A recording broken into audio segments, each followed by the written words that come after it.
It's funny because we talked about Voxer last time. That's how we started talking, and I don't think I would have.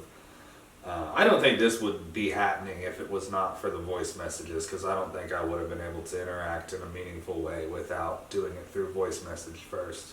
Yeah, I didn't know that until I met. That's what's so crazy with this situation, because I've never done that before. I didn't do voice messages. I didn't really like text all that much. Obviously, in person, I do terribly with most people, especially if it were somebody like her that I found attractive. But for whatever reason, with the voice messages, I loosened up fairly quick, and I was able to do. When we meet in person, I would still be fairly fucking nervous early on, but that slowly went away. But I was still able to get that quality communication through the voicemails until we eventually got to like we are now, where it's easy. But anyway, the reason I'm bringing up Voxer is there's a paid subscription you can get. Yeah, I have it. Yeah, so it helps you save all your shit, and you can always go back and listen to it, and that's valuable to me. But you go. But and you can, and it lets you recall messages, which is kind of fucking extortion. It is truly extortion. That's what's happening, because most message, like Facebook, I think you can recall messages. Yeah, it shows that you recalled it to the person. But anyway, like we would Vox every day, and I was Voxing one day because I'm alone in a room talking to my phone. You're just kind of comfortable or whatever, and I wasn't even thinking, and I let out a fucking fart, and then I was gonna try to recall it because I thought you could do that, but I didn't know at the time that it had to be paid for. And so, like $20 later, I got rid of that evidence because it was just gonna make me live with that shit. And I was like, fuck. And then I sent another message and I explained what had happened, and I was like, nope, I fucking because this was like 2 or 3 months in. It was not very long into the relationship, so I recalled that one, and then she can see that I recalled them. So I was just like, sorry, I had to recall that. Eventually I'll tell you why. And then she was like thinking it was like some emotionally heavy stuff. Yeah, exactly. That I had to pull like, oh, he just like, maybe he thought he overshared something. Exactly, that it was too much for, well, I'll give you your time. And then when I finally told her, it was just like, what the fuck? Yeah, I was like, why? It mattered. Yeah, right. It did to me at the time. I didn't want that getting through. And she'll try to make it out to be less than what it is too, because it's not the first time I've done that. And then there have been times when I was just like, fuck it, it is whatever. And then well, see, I'm weird. Like with my niece and stuff, like whenever, she would have like a movement or whatever when she was a little baby, like I would like clap, and I think that like certain human things, I am. Because I think part of the reason why I'm like that with her is because I am trying to instill something different than something shameful about it, because it's not. It's a human thing, and it means your body is working for you, it's getting that air out, it's not keeping it trapped in there.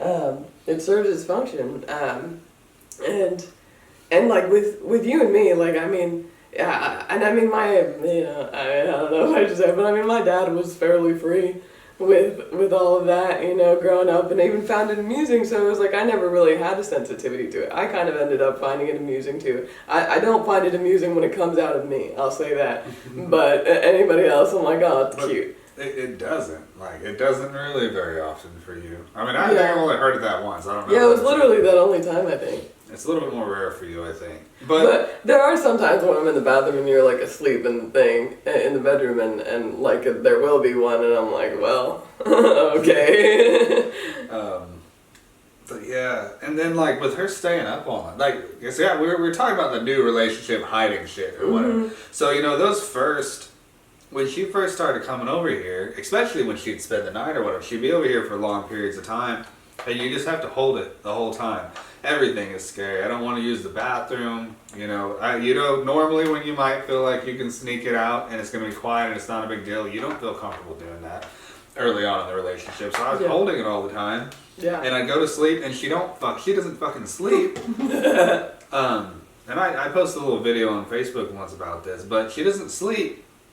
So I guess I was farting in the night, like throughout the night, and because like one time I accidentally woke myself up because I was going into sleep, and then I realized that one had slipped out. I was like, "Fuck, she's here with me," and so I was really embarrassed. And later on, I had talked to her about it. I was like, "Well, do I do that?" And she's like, "Yeah, sometimes. I mean, every once in a while, you wake me up."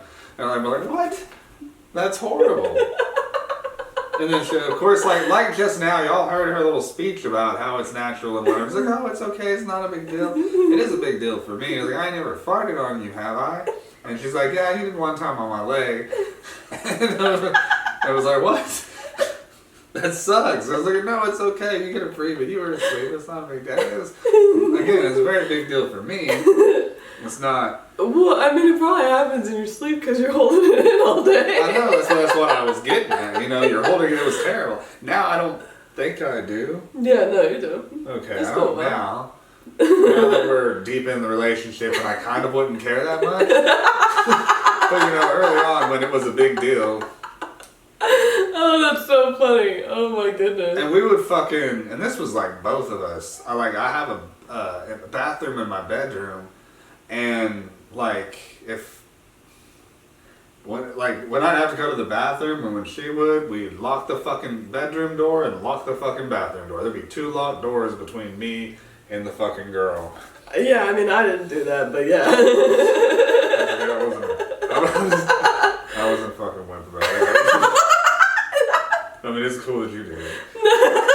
No, it was just that I think I was trying to acclimate to it as soon as I could.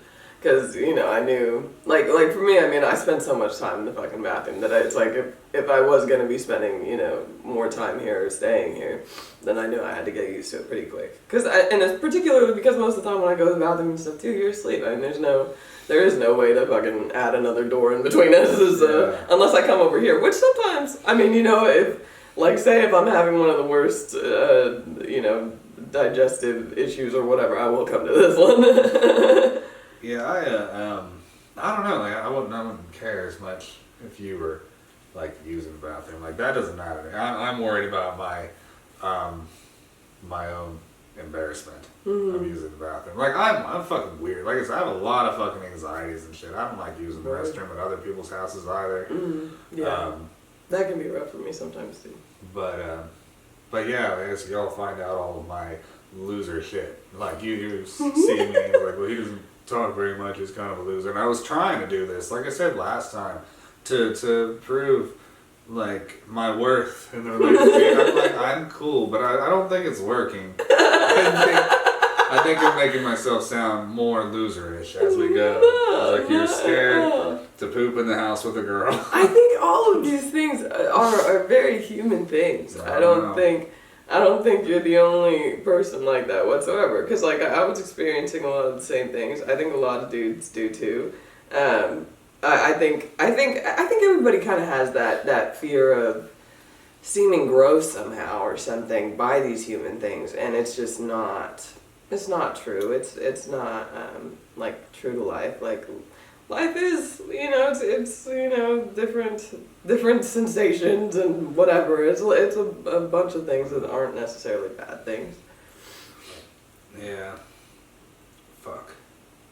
I will say, I mean, when I hear somebody in the bathroom next to me in the stall or something, having a hard time, I don't think of that person as gross for a single second. I'm just like, man, I hope that they feel better as the day goes on. About the public toilets is when you do hear somebody in the stall, if they're shitting, it's never good because nobody wants to use nobody wants to shit in a public bathroom. So if they're in there shitting, there's an emergency. It's necessary. Yeah.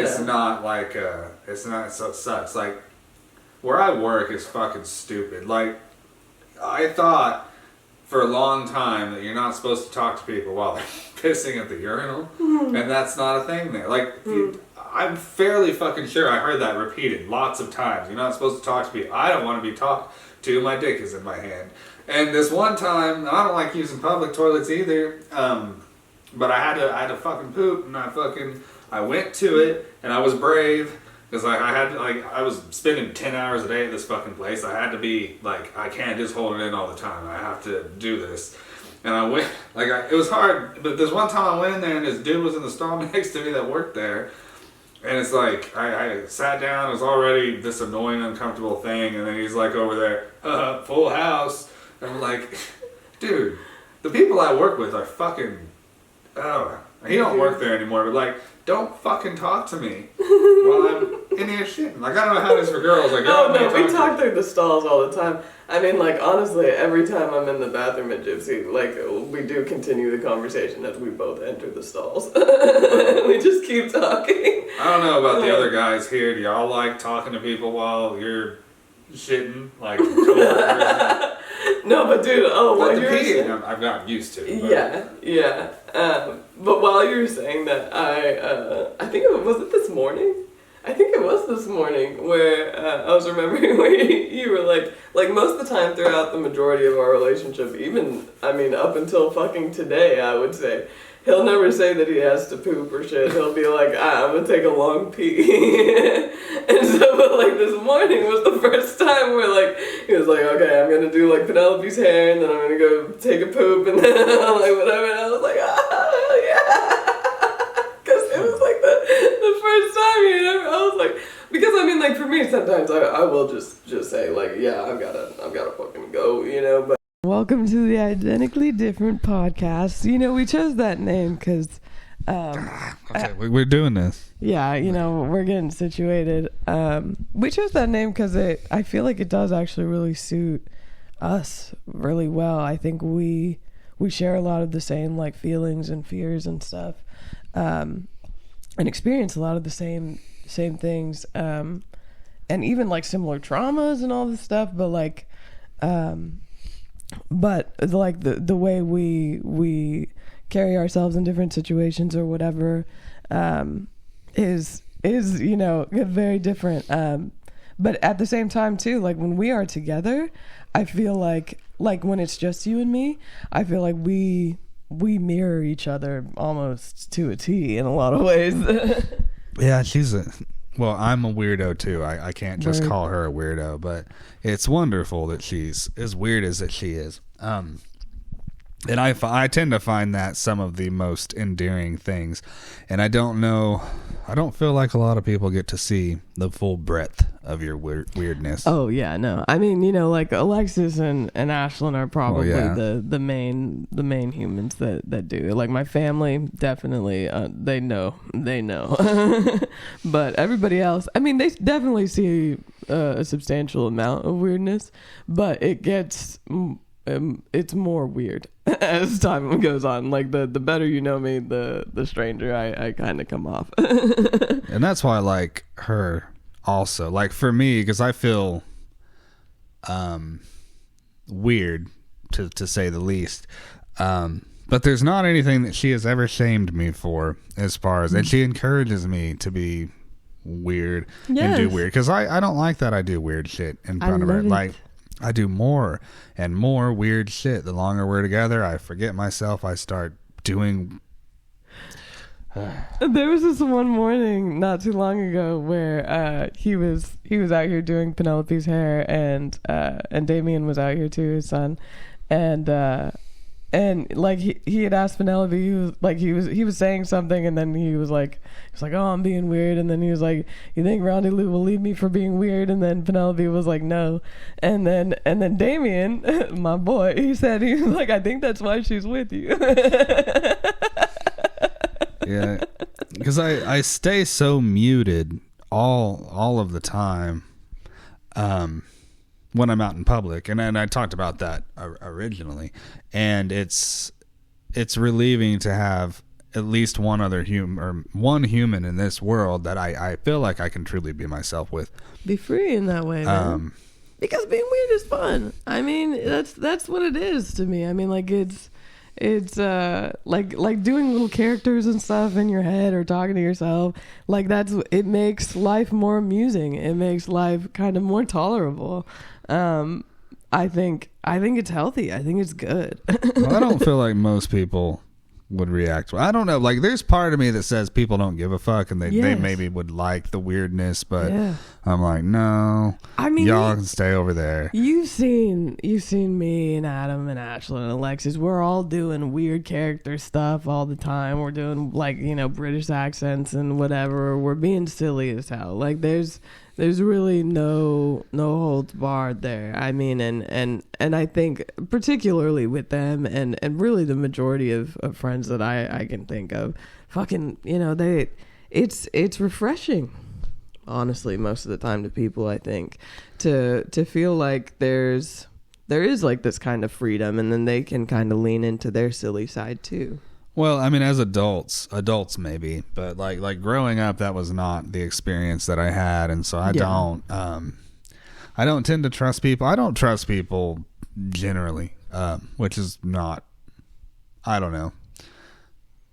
I think it makes sense. Probably not great, but I mean, I think it makes sense with your experiences growing up and stuff, and that's something that I've talked about with Chad too. Is that, like, I think. Like I said, a lot of our traumas were similar, but I think one of the good fortunes that I had was that I had a very secure base, and like my mom and my sister and feeling, and Alexis even, you know, and feeling free to be weird and feeling free to be silly and feeling accepted in that way. And I think having that really is kind of what kind of created this split in how both of us were affected as time went on, because having that for me, like, reinstilled, like, oh, I can be free wherever I want. Kind of like I deserve to be free wherever I want. But with you, I think particularly for men, there's so many different kinds of bullying that can go on, and we live in, like, an emotionally shaming culture, and have, you know, for the last several, like, generations or whatever, but and it's like it's, you know, it's bad for women, you know, women will get called crazy and stuff like that, but it's really, I mean, it's particularly toxic to men because it is often like it's often seen as though, like, anger is the only, like, masculine emotion, when that's not true. And so, like, a lot of men tend to funnel all of their pain, all of their sadness, and all of everything else into that anger. And it just leaves it ultimately all unresolved. And like, for you, I mean, like, with everything that you went through, I think it's rational not to trust people inherently. And it could be argued that even for me, you know, with a lot of the traumas that I've gone through and stuff, that, like, if I didn't trust anybody, I think that would be kind of rational as well too. I think I've finally gotten to a point now where I trust my gauge again and stuff, whereas for a while there that did feel lost, and during that time, like, I mean, I really wasn't trusting people, as far as, like, trusting people to, like, give me rides and stuff, since I don't drive. And so, I mean, it, in some ways, it does keep you safe. But I mean, you know, I think most people really would warmly accept any aspect of yourself that you decided to put forward. Yeah. I don't know, like, it, I mean, it's worked. I mean, I guess, but it keeps you very isolated. Yes. With her, she's just a very unique individual. I think most people, anyone watching this who knows her, I think I wouldn't have to explain why it was easy to be comfortable with her. And I think in one of the episodes, speaking of episodes that we lost, before this, we spent a good 20 minutes not recording the podcast. Yep.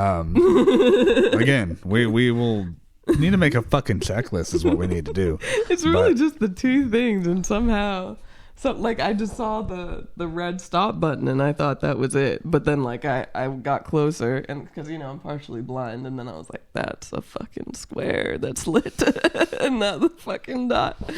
But yeah, you're saying? But yeah, like, I've told other people that don't know her that It's like if you've hung out with somebody that talks shit about everybody, and like every time you're hanging out with them, they're talking shit about somebody else, and they just seem to talk shit about everyone. You assume they talk shit about you too. I think that's a good assumption to make. That's always the assumption that I've made, that these people, they're not really to be trusted. But with her, it's kind of that same thing, except the reverse. When I listened to the way that she would talk about other people and the level of compassion and understanding that she shows when she's speaking to other people, I think that made it easier for me to trust her, because I am very, very far more than I would ever want to be. I'm very, very tuned into details, small details, when I'm dealing with people, whether it's body language or facial different things like that, which is another thing that makes it hard for me to interact, is being so hyper aware of things like that, and trying to please the people or give them what they want, which is typically nothing at all. I give them nothing at all most of the time. I seem like there was another point I was going to make. Was it with like the past episodes or something? No, or like I think it was recording? Just to do with you. But I also, like with her, I didn't have anything to lose in talking to her. And I felt like I had everything to gain as far as that goes, and I did. So I don't know. Where now there's a lot of social situations where there is more to lose, or it feels higher stakes sometimes. Like if you're one of her friends, if I've hung out with you, which I've not met a lot of it, but if I've been around you while I'm with her, that for me feels high stakes, because you know her, you're her friend. In a social situation like that, there's more of an expectation that I'm going to interact. And in those situations, it feels more like I don't want to upset her. I don't want her friends to dislike me. Or with her family, that's another situation where it feels higher stakes, and it feels almost like in my mind, and this is catastrophizing, but it does feel like it would be catastrophic if they didn't like me, or if they have an issue with me. I get that. I mean, and even like, I mean, any kind of feelings of like just not being accepted or rejected or whatever, all of that, I would be very sensitive to.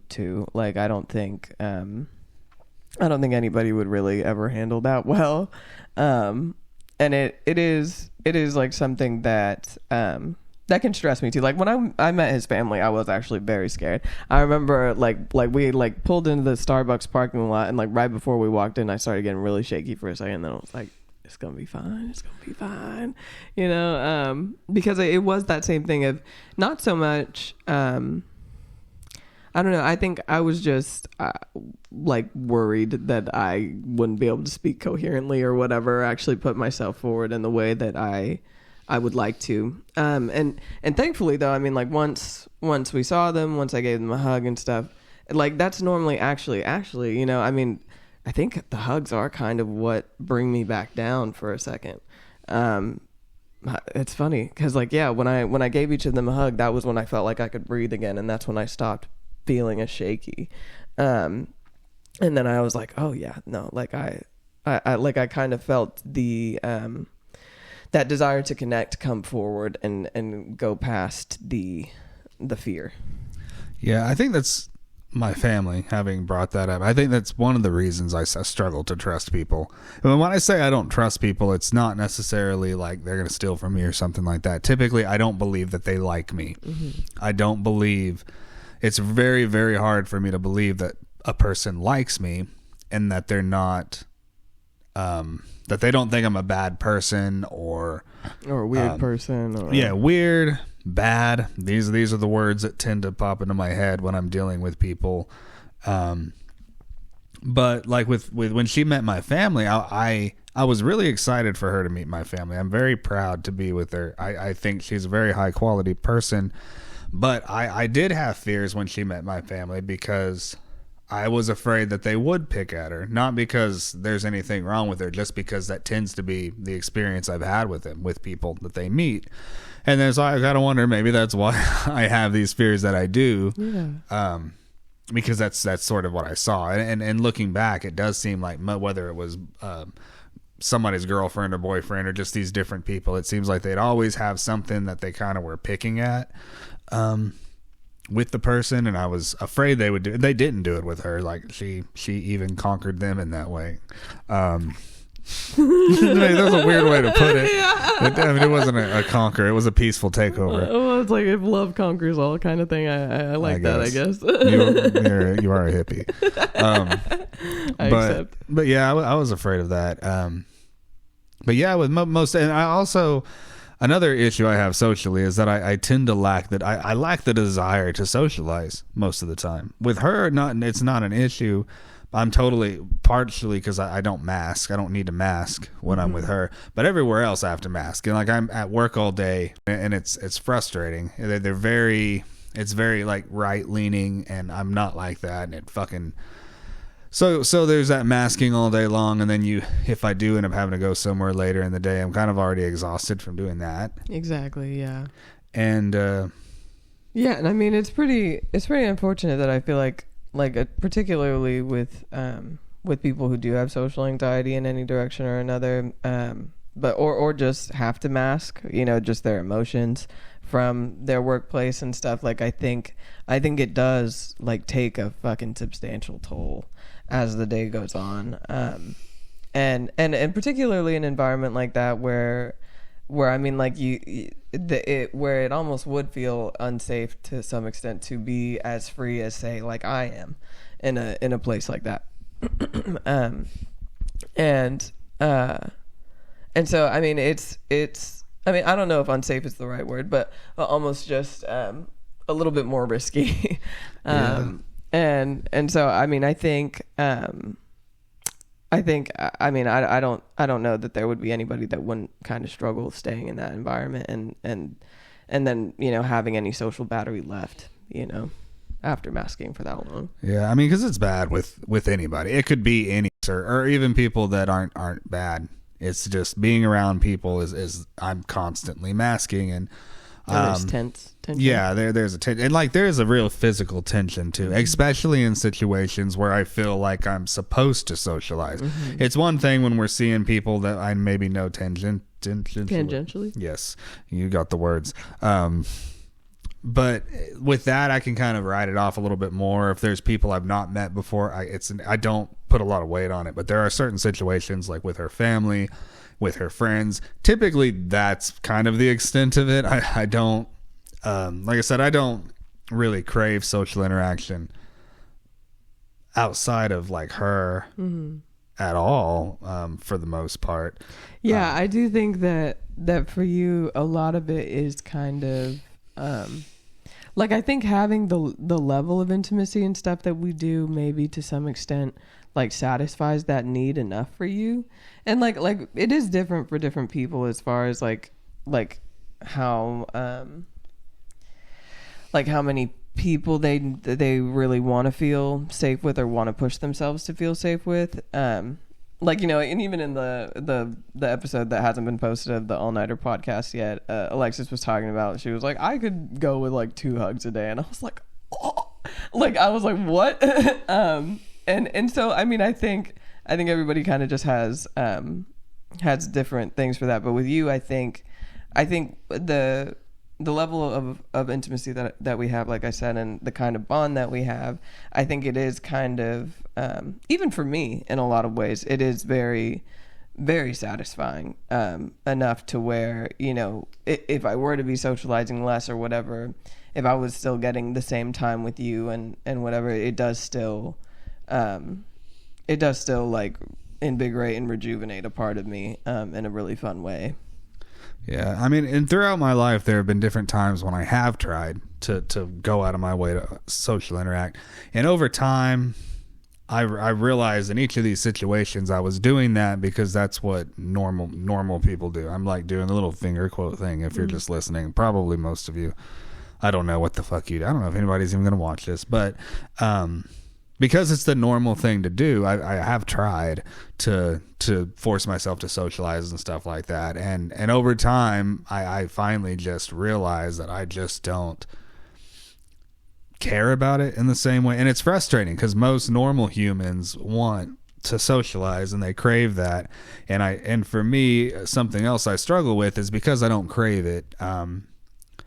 Like people will think that you don't like them or this or that, and it's rarely the case that I dislike people. There aren't too many people that I fully dislike, and some of the ones I can think of are people I work with, but because I lack that desire, it can make it hard to have conversations just because I don't necessarily have a desire to have a conversation, and so it's kind of this forceful thing where I'm having to kind of force my way through the conversation. There are some people I've met, a few people I've met that I'm very drawn to, but it's so rare. It's so rare for me.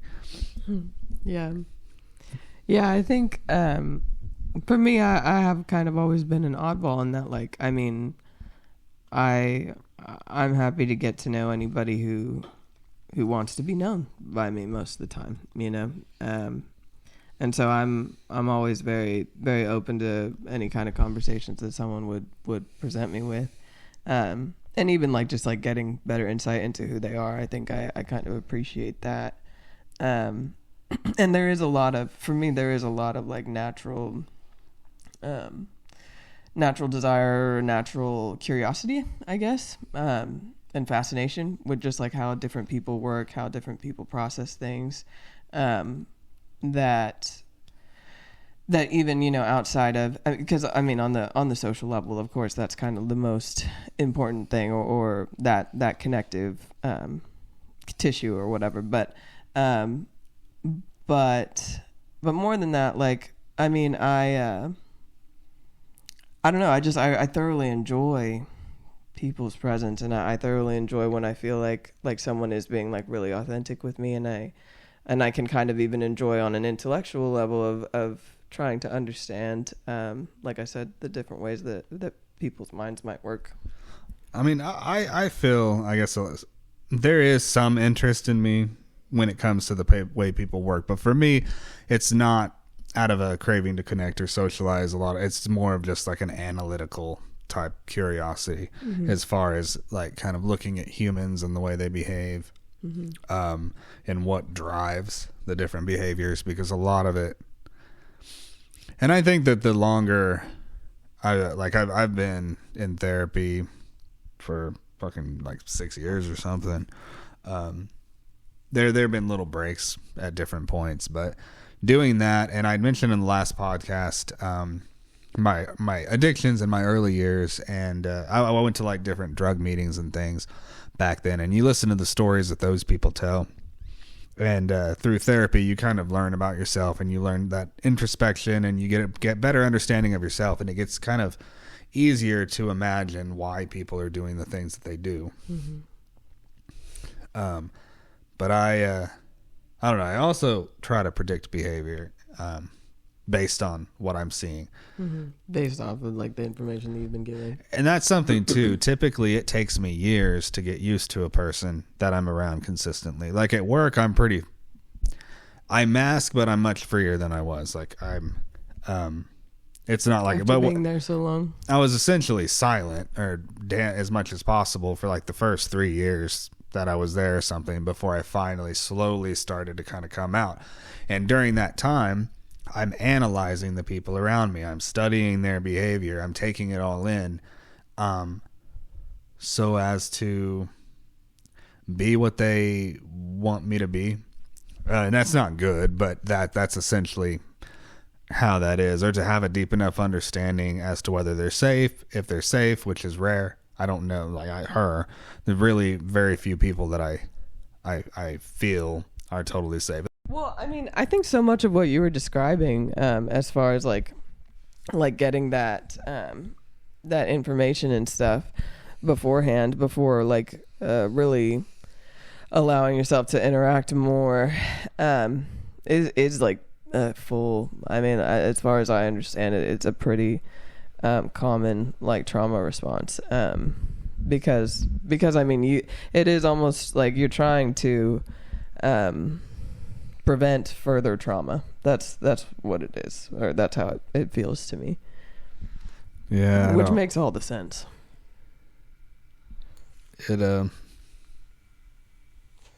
but like now it's just really hard now because she is so social. Like before her, not many people. There were some people that would kind of talk to me, but generally, when I went somewhere, I would sit down and I didn't talk to anybody, and mostly nobody talked to me, and so I was fairly comfortable with that.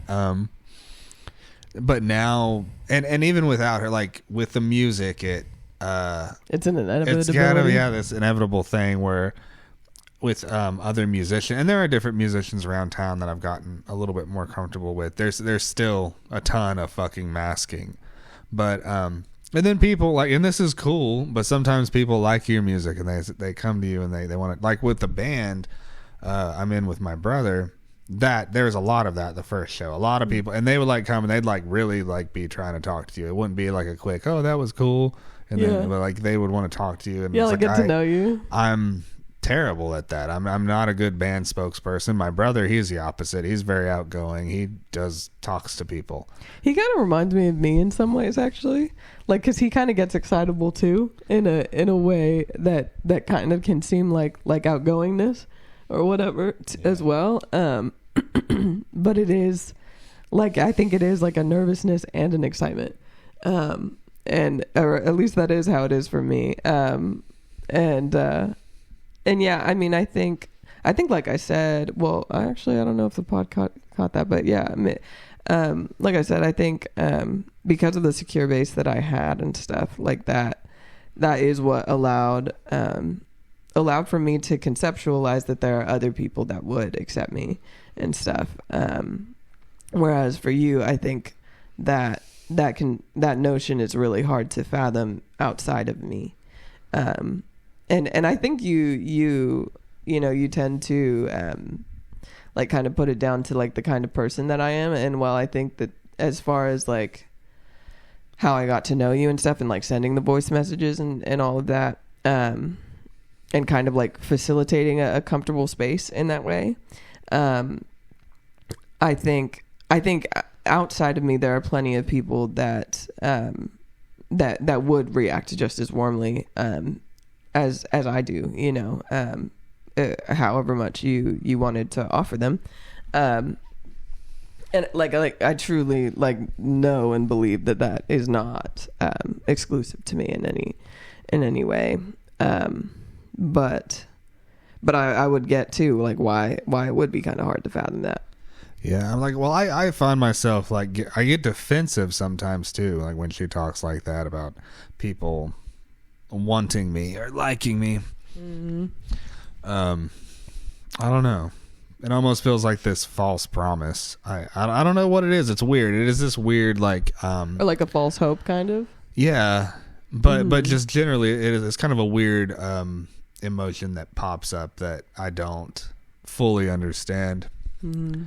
But there's a part of me that wants to, and I wrote a song called Letter to Humanity, and that's kind of what I'm talking about in that song. And that song, I'm going full into that emotion, and so it's fairly it's kind of talking about how like when I was having all those issues, like you kind of just are to be thrown away if you're having issues with drugs or whatever. And then even when you come back, because you're so far behind in life, it feels like you could just be thrown away, like society and a lot of people. And when you're struggling with mental health and stuff like that, especially, back then, a lot of people don't want you. And so now I've come a long way, and I'm doing things I never thought I would do. I've got this wonderful, beautiful woman, and people treat you different. They're more accepting of you and things like that. And there's a part of me that feels angry that, well, back then, like when I needed people the most, it's like there was no one. Yeah. And I kind of pulled myself out of that pit on your own. Yeah. On my own, with my own money and the years of therapy and however much money I invested in that. I got there, but not with the help of anyone. Not with the help of people. Not there was a short period of time where I was going to here more recently, and I still am friends with those people. like a what is it called? AA. Yeah, like the AA. I found one that's secular here in town. There is one. If anybody, there is one, yeah. a singular fucking secular AA meeting here in Tulsa. The rest of them are religious as fuck. So if you're not a Christian, don't go to AA because it's not going to be a very hostile fucking place. Yeah, I mean, I do think that there should be a lot more stuff like that. That is secular, or just non-denominational, really. Like, I don't think that religion should really come into it all that much, or that it shouldn't have to. Like, I think if particular individuals want to talk about their faith or whatever in group, that's fine, you know, but like, I don't think it should be like led that way. I think that that's the problem, or that seems like a problem to me, because I think it can isolate people of different cultures. It can isolate people of different belief systems, and I don't think that that's fair, you know. And like something too that we had talked about like a while back is that there's not like really a lot of men's groups outside of like, you know, fucking like porn addiction and like abusive stuff. Like there's not really a lot of men's groups that are like facilitated just for men to have a community where they can talk about their emotions, their like true human emotions. Men suck. Well, I mean, there might be some people in the audience, some women or thadies and stuff that might be like, yeah, brother, but I don't think that's true. I think men have been really hurt for like the kind of like, you know, generationally, like Josh Johnson talked about. Men have been hurt generationally, and it's no wonder that it's evident, you know, in a lot of them and how they interact, particularly with each other. And that's something that really bums me out sometimes, is that like, not amongst a lot of the men that I hang out with. Most of the men that I know are cool and allies and, you know, like just awesome. But like when I have seen men in different environments, like different work environments or whatever, that really just kind of almost lean more into incessantly like bullying each other, like for fun, but not really having the awareness of knowing when they're cutting too deep or whatever. It like that kind of shit bums me out, because I'm just like, well, it's not a matter of them not having awareness, it's an intentional thing, right? Yeah, it's not this situation, well they just didn't know. They are intentional with that.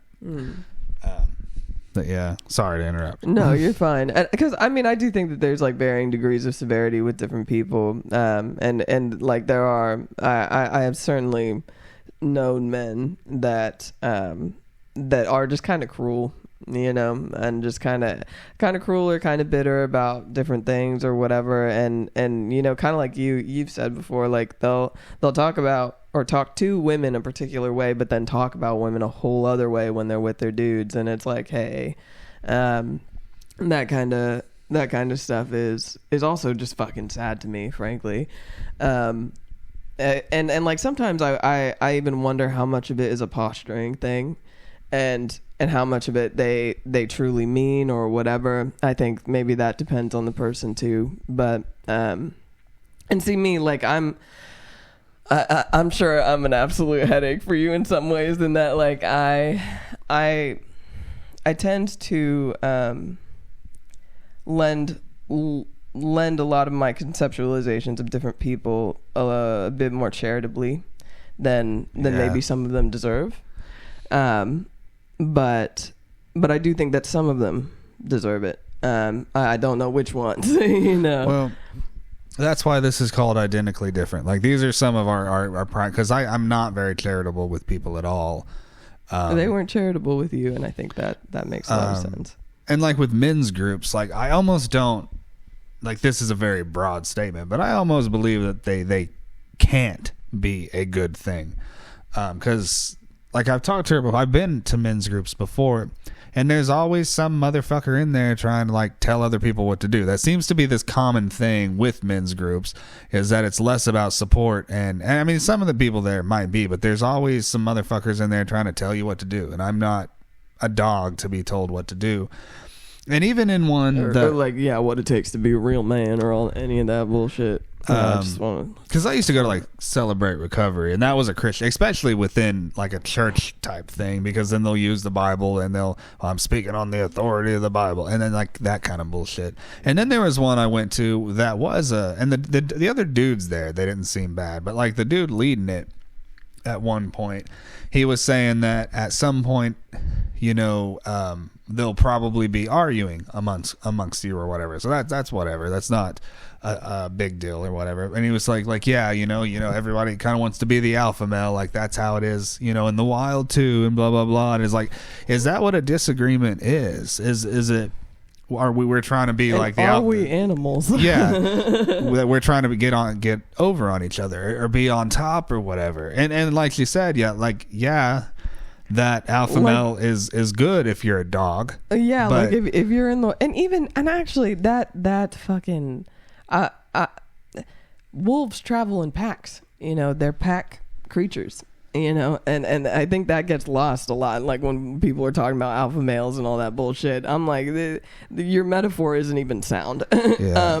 But no, I think it is frustrating because like sure, like maybe in some weird hunter-gatherer Darwinism type thing or whatever, like maybe if it mattered for us to be over each other on the food chain or something, if there was some natural way for that to be for that to be a sound thing, then sure. But like it's not like we're all on the same level, like there's no need to dominate anything or anyone because that kind of robs you of some shit. Yeah. Like with somebody like that, if that's where it is, and like I said, this was like a licensed therapist and shit too. If that's the way a person frames it, if that's what, then you're worthless to me. Like if that's the way like that you interact, what you can gain from it. Yeah, you're worthless to me. Like my stepdad, like we used to argue a lot. Like I'm not going to get into like why we would, but there was a period of time where we would argue. Like we'd be yelling at each other and whatever and blah blah blah, and never at any point did it feel like either of us was trying to be an alpha male. It like we were arguing, we were having a disagreement. It felt a lot more about standing your ground. That I think is good. I think standing your ground is good, but a lot of masculinity that I see is about controlling other people, where that self-control, maybe that's what you should be worrying about. I don't know, like I've been drinking Red Bull. It's not a good time talking. You bring up men, I'm on Red Bull, and I'm just like fuming over here, dude. I like it's like I have like friends that are guys. That sounds like a fucking like one of those things that racist people says. Well, I got a black friend. But I don't know. Like when I have a lot of anger, of deep-seated anger at men, at other men. Like there's just so much shit, and that's why I don't think that men's groups can really. And if it's not like I said, that was a licensed therapist, but when you get just a group of dudes, I think it's almost like a natural selection thing. Like if there's any toxicity there, the ones that survive are going to carry that, and they're going to get to where they think they know best, because the ones that stuck with the program, whatever it was, are going to be the survivors. When you go in new, they're going to tell you, well, it works for all of us. Yeah, because anybody it didn't work for left. And you're going to have somebody trying to run somebody. In my experience, that's the way men's groups always are. I don't know if there was a female lead therapist, that maybe it could work, and maybe it could kind of keep that in line and check. But I don't know, if you get a bunch of men together, there's douchebaggery. Like, well, I mean, that's going to go down. I mean, I think inevitably, with any kind of group thing, there's probably always going to be some toxicity, but from 1 to 2 to 3 people or whatever.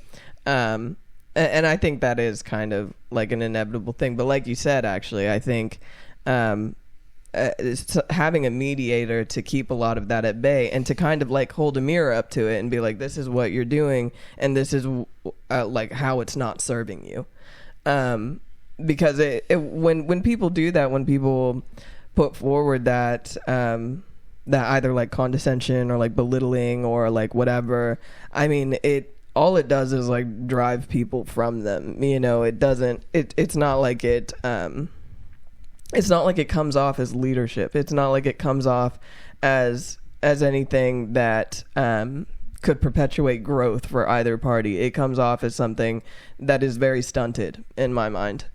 Yeah, and with the leadership thing that you brought up, and it's worth noting too, my stepdad was a very masculine dude. Like, this isn't just like, and to me it doesn't matter. Do what you fucking do. If you're a man and you want to present however the fuck you want to present, because you're not a fucking dog, you can do what the fuck you want. Fuck these people.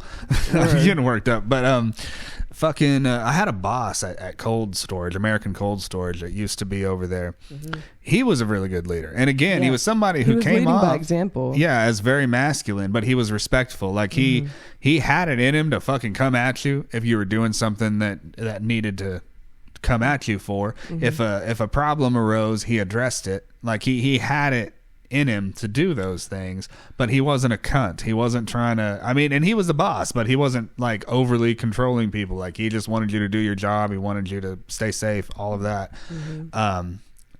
And a lot of people, like, that was a miserable job. You're in a -5 degree freezer all day. It was a hard job, but a lot of the people that did work there stayed because of him, because he was such a good boss and he led in that way. He was not trying to treat you like a dog. He wasn't trying to be a fucking alpha male. He was just a good dude.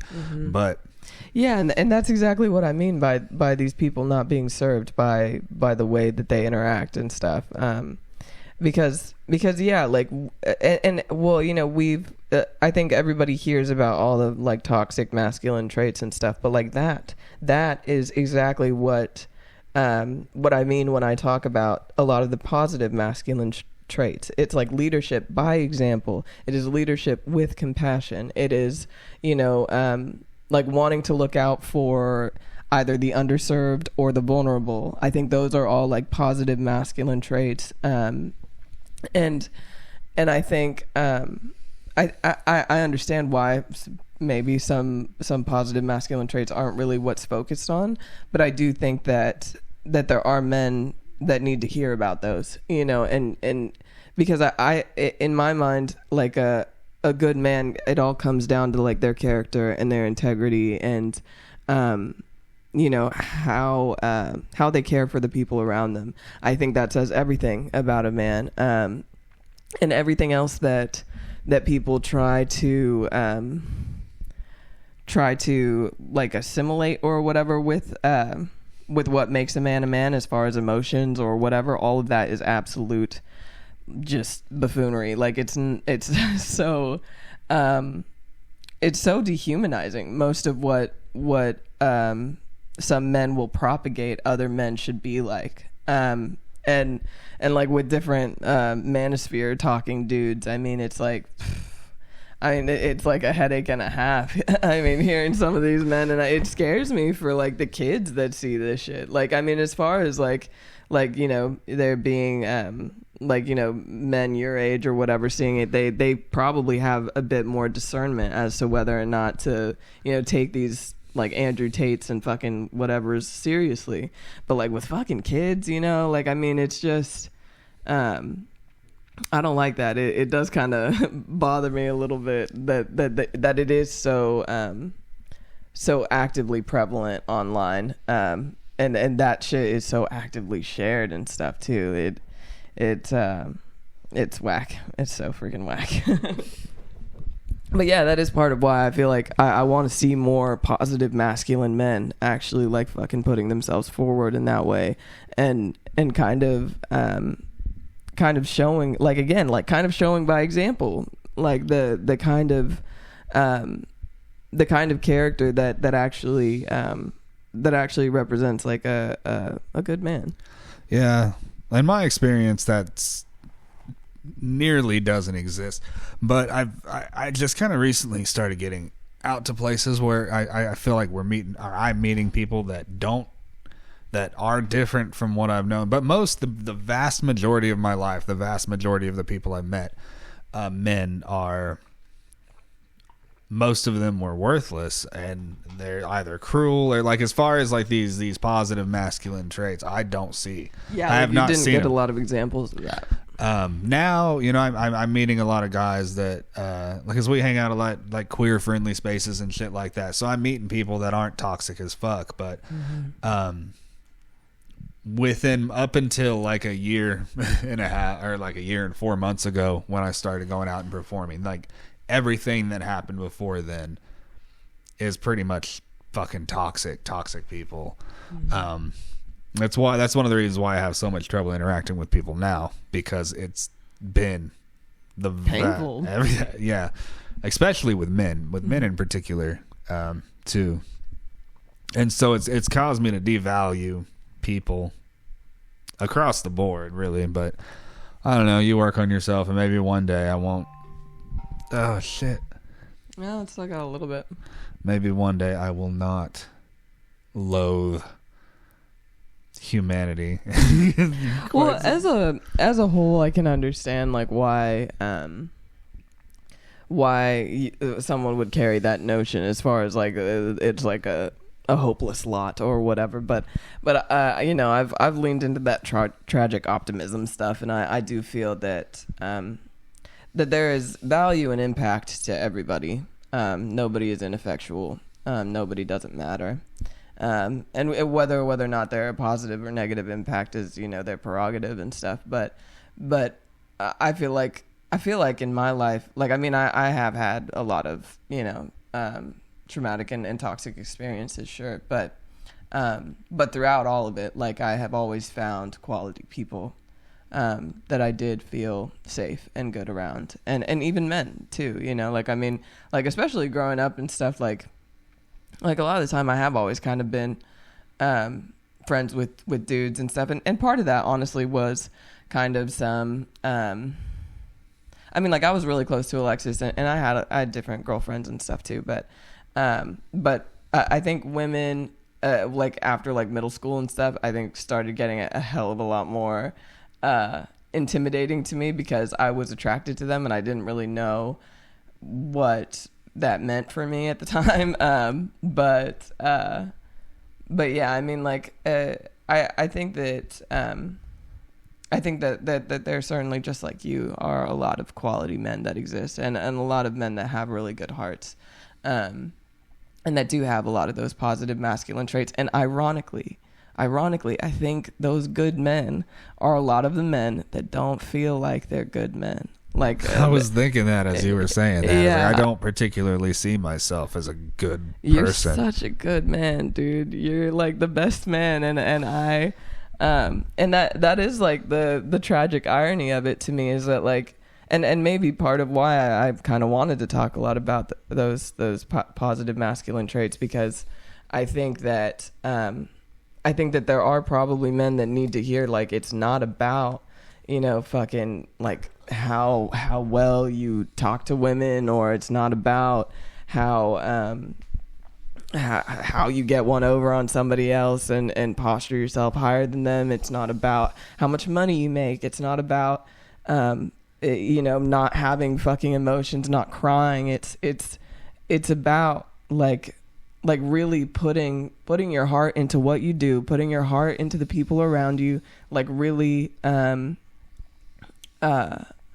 I mean, just really giving of yourself in that way. And you are all of those things for me. And I think that, I hope that a lot of the other good men also find people that see that too, because, like I said, I think a lot of those good men don't think that they're good men. They might not feel confident enough to talk to people, and they're probably exactly the kind of people that other women would like to find, or other partners would like to find, because they're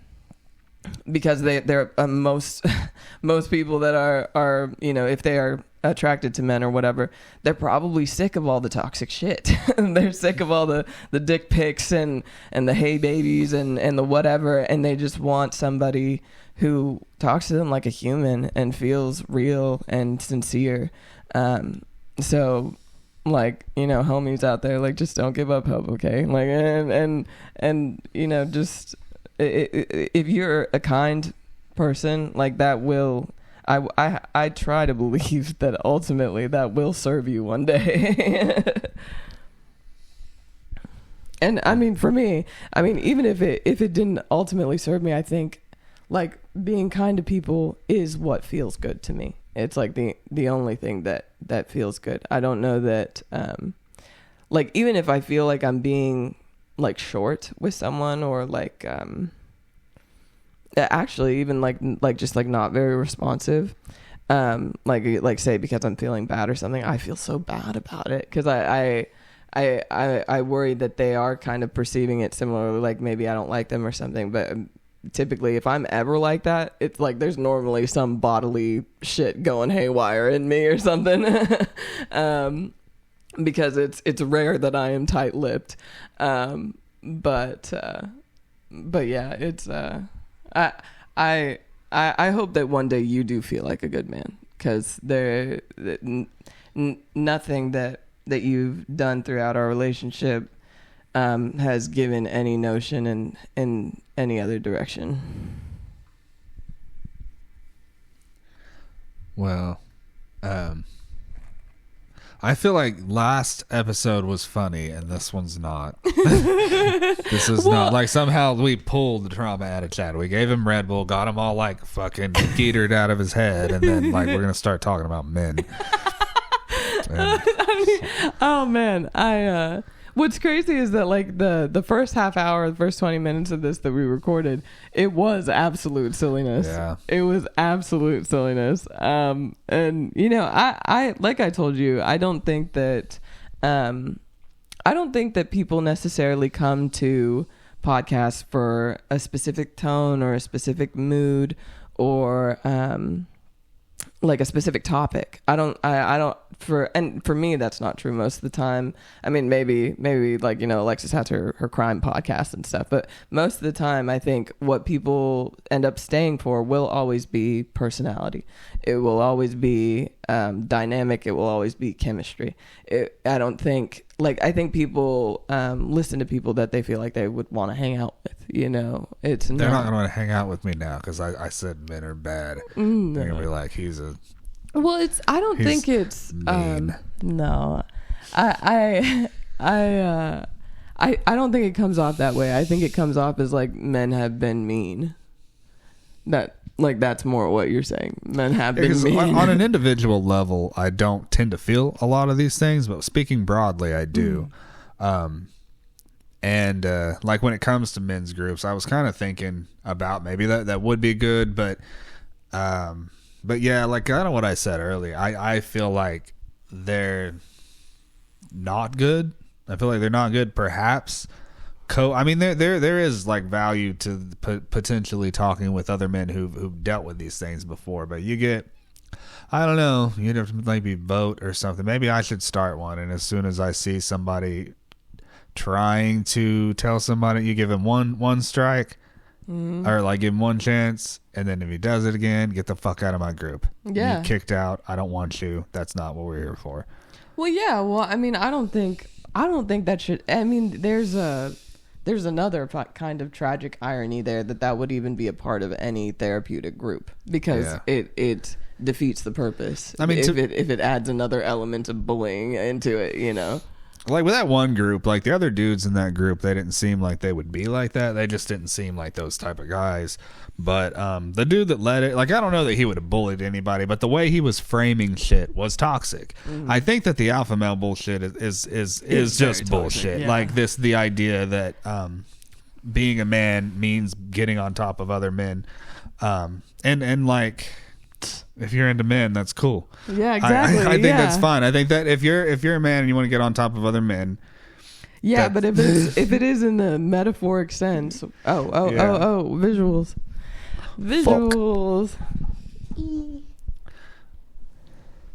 But yeah, I mean, if it is in that metaphoric sense, then it's like, no, like that's just so unfruitful for everybody, for everybody involved. Yeah. And I feel like it can even kind of like fortify those beliefs, you know, the more you see it. So like for you, I think the more like experiences that you had in that direction, the more it was just like, yeah, I mean, like it would kind of make sense to rarely trust after that, you know. And I wonder if it's how much of it is an American thing. I mean, I'm sure there are other countries that are cat, but it seems almost like a fairly recent thing where the whole alpha male thing got really talked about a lot. I think it might have already the terminology might have seemed. I think it's been here for quite some time, but it just in the like with the manosphere and stuff like that, you're seeing a lot more emphasis on it. Yeah, a lot emphasis more on that. Yeah, being what it means to be a man, and it's toxic. Gross. And I think that like when people complain, like especially these toxically masculine men complain about what they perceive as weakness in these other men, like whether it's too emotional, this or that. I think it's because they don't support each other. Like, again, my stepdad, I don't know if it's because they were Jordanian. I don't know that many Jordanians, but the men in his family weren't like that. Like when we would hang out, like there were toxic traits of my dad's, and I talked about the relationship with him and my mom and how that really wasn't a healthy way of going about a marriage. But nevertheless, as far as the way they treated me, they never treated me any kind of way. I never felt like it was even amongst themselves. I never felt like there was any alpha male bullshit going on. They would fight. They would stand their ground. I mean, when I say fight, I'm not talking about fist fight. I think my dad did like hit one of his brothers or something one time. But it was never like that, you know? And I think if more men in America were like that, maybe you would see fewer men who are beaten down like mentally, you know, psychologically beaten down. Like you tear each other down. Like constantly, especially those men that bitch about it. You tear other people down. That's all you fucking do. And then you want to whine because, well, they need to toughen up. No, that's not how it works. You're able to be, the resilience can come when you feel like you're supported, when you feel like you're got people that got your back. But when all these men are just tearing each other down, and that's the point, and that's what being masculine is about, then you're going to run into these problems because you're a bunch of dumb motherfuckers. God. Fucking damn yeah, it. no, but I feel like I had very good examples of positive masculine men in my life, and they were very loving men, you know, like all my uncles too. They were all like family men and silly and goofy, and there would be playful jabs here and there, you know, but never anything that cut deep, never anything that was like tearing somebody down. And they were always very encouraging to their children, to their wives, to everything, on both sides, actually. I think, like on my mom's side too, almost more so, they were silly and fun and pretty pretty outspoken about like, you know, there being a spectrum to human emotions and that everybody's gonna freaking feel them. You know, that's something too. I never felt like, with my mom's side of the family or my dad's side of the family, I never felt like emotionally shamed, actually. And you know, because I mean, I had my own little neuroses growing up and stuff. I was a particular child, and I had like little miniatures and stuff that like I would like lose my mind if I lost. And you know, I was strange in those ways. And they never made me feel bad about that. You know, I mean, like I would receive other messages like outside of family from the world, kind of, you know, as far as like, you know, a woman's emotions and stuff, and you know, there's always just like that crazy label, like I mentioned, or a rational label. I think that's kind of one of the more toxic notions, is that that if a woman is worked up in one way or another, that she is like automatically irrational, and almost like it's like a hysteric thing, instead of you know, there being a just reason for them to be upset about something, you know. And so, but I really do wish that I mean, that you know, sometimes that's what I come back to, is like, I had written it in my mom's Mother's Day card where I felt like a lot of the love and light that she gave me as a child is the love and light that I carry with me now and that I give to other people who weren't as lucky to have a mom like her. And in talking about all of this too, it's making me realize like so much of me kind of wishes that other people had like families like mine that did feel just very, very accepting in a lot of those ways. Even for a little weirdo, you know. There was no, and I said that to my Aunt Chris the last time we saw them, was that she never like made me feel like I was weird in any way. It was like always a very warm reception to whatever silliness I brought to the conversation and stuff. And yeah, I think I have just been really, really fucking lucky in that way. And I wish you could have been just as lucky, honestly. I hate that you weren't, because you deserved it too. Well, I think that probably we're about to cut it. It was about at 57 minutes when I looked at it a minute ago. Yeah, but that's starting from the first one. Or wait. Oh, no, it's not. Yeah, because we weren't recording at all for the first one. Wow. So an hour has passed by. Yeah, well, maybe in the next one we can talk about the like early relationship masking and stuff, because all of that was hitting really nice as well. Maybe it'll be a funny. I wanted this to be funny, and then it just like fucking nosedived. We started talking about the real stuff, you know. And like I said, I think it is good, and I think actually a lot of what we talked about in this one is probably what a lot of good dudes need to hear. Well, doing this podcast, generally speaking, even with the last one being sillier, it scares me, because I keep so much of this stuff to myself, whether it's my sense of humor, whether it's my feelings on things like this. She's heard all this before. Like, this isn't news to her. But I don't know. Like, I feel like people are either going to think I'm a mess, or just that I'm a bad person, or crazy, or this or that, or I don't know. There's just it kind of is what it is, but that's kind of why I'm doing this. You know, maybe if I put these out there and people don't decide that they hate me, and then I'm like trash. See, and yeah, I think that like myriad of fears can just come from being vulnerable, you know, and being real in this way. I mean, there have been different instances, even with the All Nighter podcast too, where, like, you know, I'll kind of wonder, like, I was like, oh, did I need to say it that way, or could I have said it better, or stuff like that. And oftentimes, admittedly, and throughout this too, this will always be the case. I can probably say a lot of shit better, and I can probably eliminate a lot of ums and whatever. But I'm gonna pee. I'm gonna pee. But they're not gonna understand that joke. Yeah, it's something from the boxes and stuff.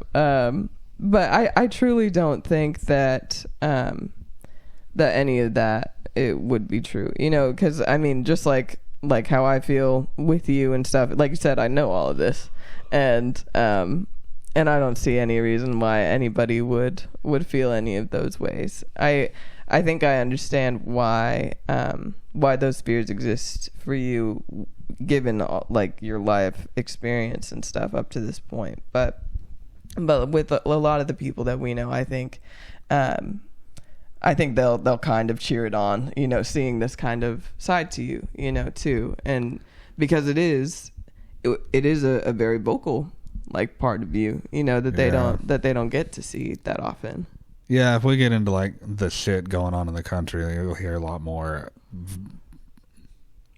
frustration coming from me. Yeah, word. Especially having a Jordanian immigrant as a stepdad. He's passed away now, but yeah, I'm not going to get into it right now, because I'll be on one.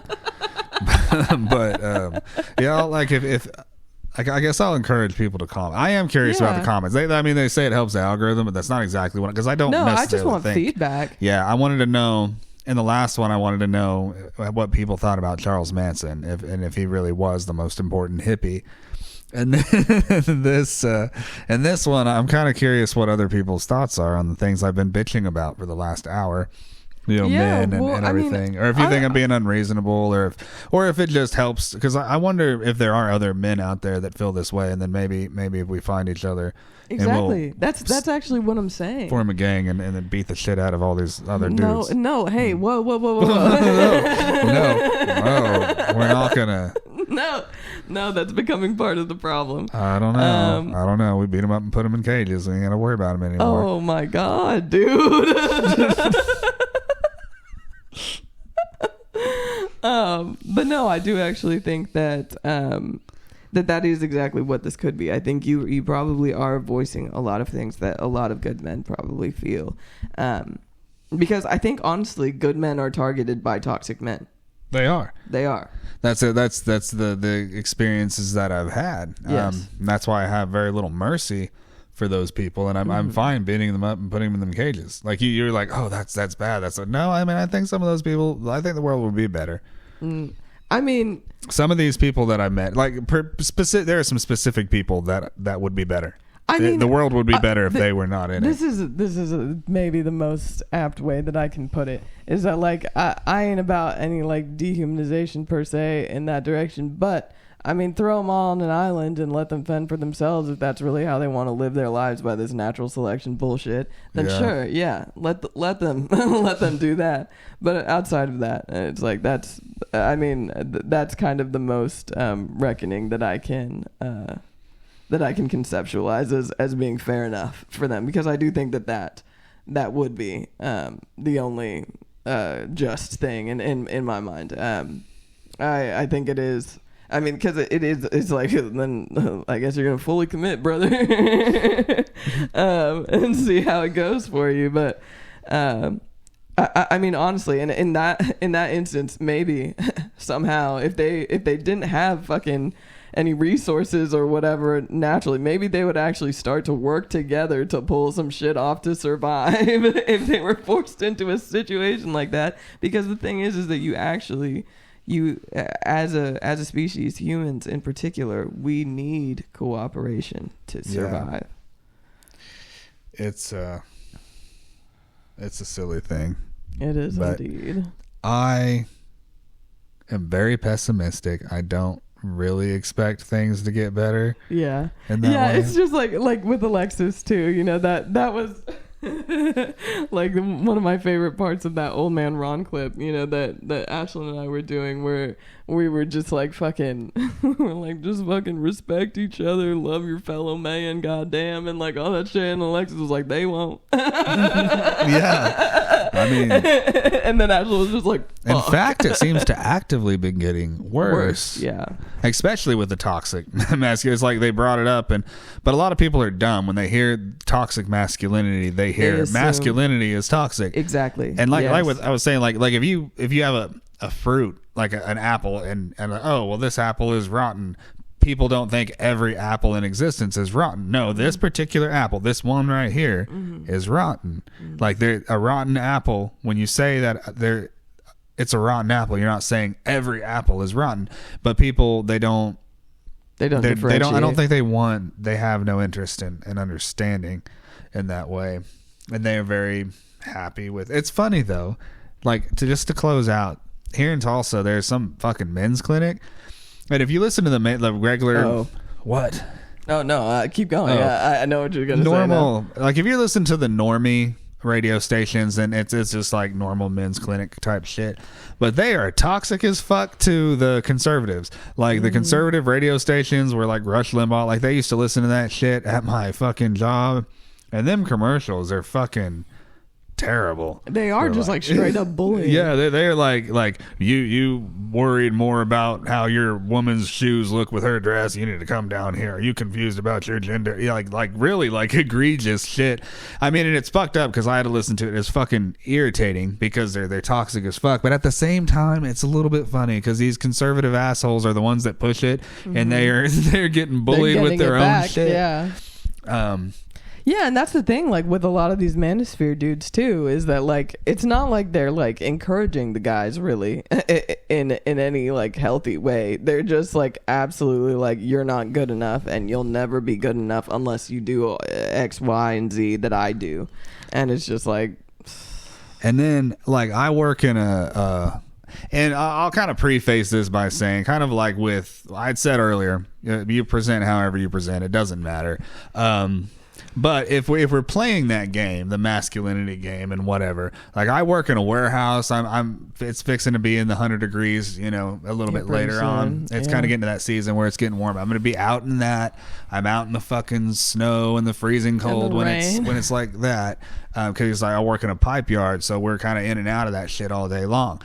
And then you got Jordan Peterson talking for a living, talking to me about how to be a fucking man, like how to be a real, masculine. It's like, you are being silly. Stop. He is being silly. It's like with Ben Shapiro. I don't know if Ben Shapiro pushes that shit as much, but again, it's kind of like you have these guys like Jordan Peterson in particular. He's not a particularly traditionally masculine or way, and there's nothing wrong with that. To some degree, I appreciate that aspect of him, but that's not what he tries to push to everybody else. Exactly. Yeah. Like if it were just that, like, yeah, I don't have any problem with that. There's nothing wrong with talking for a living. I wish I would have went to college and was also talking, or doing that sort of work. But for him to kind of be like that and be talking to everybody, men need to be strong. I'm not like all this. Yeah, shit. he like even like went into the hospital for like apple cider vinegar poisoning and stuff. Like he does a lot of weird stuff to like try and apple cider vinegar is fine, but I think 2 tablespoons is as much as you should drink. He does a lot of weird things in that direction that I don't know, like he tries to live like very clean and like he did like the carnivore diet and like shit like that, and I'm not speaking down about any of that, but yeah, a lot of the stuff that he pushes to be a real man, it's just a little strange. It doesn't really make a lot of sense, even particularly like you said with the kind of man that he presents himself to be and stuff. It's just like there is this like disconnect in my mind. I'm like, well, like why not just like actually be kind of like as you are, but actually promoting that like if he were like talking about his fashion sense or whatever, because he gets crazier with his like outfits and stuff than your average like fucking professor or whatever. He has some freaking flair and whatever to a lot of his fits. If you were talking about like expressing yourself in different ways and even allowing yourself to cry, he will allow himself to cry, which is something that surprises me for a man. But and I kind of appreciate that too about a man, but it's everything else that he talks about that just kind of like X's out any of that. Wait, we're ready to close out? We're ready to close out. This has been the Identically Different podcast. There you go. Tell us we're over. Tell us done. It's over, dude. It's so done, and we will see you next week. Goodbye. Goodbye.